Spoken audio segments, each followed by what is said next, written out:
Hey, welcome to Tutorial Lore. This video explains the Qwick app and whether it's worth using. Quick disclaimer. This is an explained review based on user feedback and online data, not personal use or a visual demo.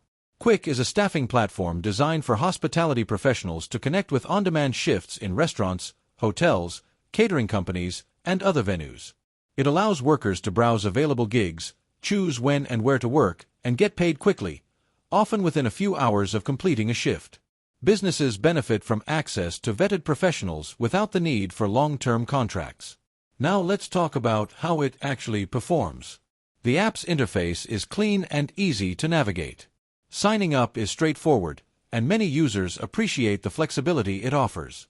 Workers report that shifts are well organized, with clear expectations and smooth communication.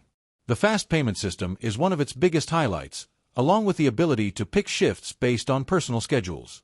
That said, there are a few drawbacks.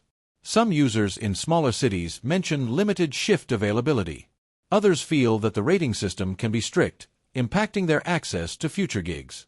There have also been occasional reports of last-minute shift cancellations from venues. If you've been enjoying this video so far, don't forget to drop a like. It helps a lot. In summary, Qwick is a strong option for hospitality workers looking for flexible, quick turnaround jobs without a long-term commitment. It's easy to use, pays fast, and gives users control over their schedules. However, its effectiveness will depend on your location and how active local businesses are on the platform. This is not a commercial or paid promotion, but an informational video. For inquiries, contact the email address stated in the description.